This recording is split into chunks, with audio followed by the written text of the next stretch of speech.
So, we found a bunch of huge sci-fi satellite dish things on the top of a mountain in Alaska, and they look like this. And we just figured out why they're there and what they do, and it's really weird.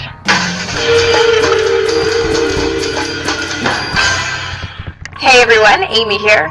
Our friends at Seeker went on a shoot to Alaska recently, and they came back with a story that we just had to tell on D-News. It's about a huge, ambitious military project called White Alice. The US and Canadian Air Forces set up a series of radar listening posts along the Arctic Ocean, but they needed a way to relay information across the state, and fast. And that is where White Alice came in.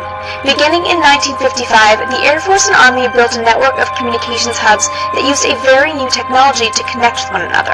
Phone calls and other data were transmitted via microwaves, beamed up into the air, bounced off the Earth's atmosphere, and back down to a receiving site.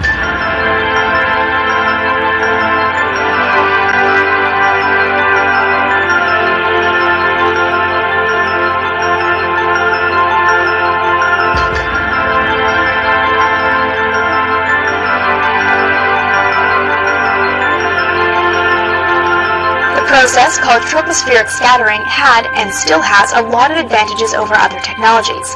First, bouncing signals off the atmosphere means that hubs don't need a clear line of sight to communicate, which is a useful thing in a mountainous place like Alaska. This way, White Alice sites could be 200 miles apart. The signal could also support multiple phone calls at the same time, something few other systems could manage. And, crucially for the military, it was secure. Once a signal is beamed out, it can only be received at one exact spot, making it next to impossible to intercept the signal along the way. Similar networks sprung up all around the world. The US even connected Hawaii to the Philippines through the Pacific Scatter system. But before White Alice was even complete, a new technology arrived to replace it. In 1957, the Soviets launched Sputnik, the world's first artificial satellite. Interestingly, White Alice remained in use until the late 70s as a civilian phone network. And today, the military still uses troposcattering networks here and there because they're still really secure. But this remains the era of satellites.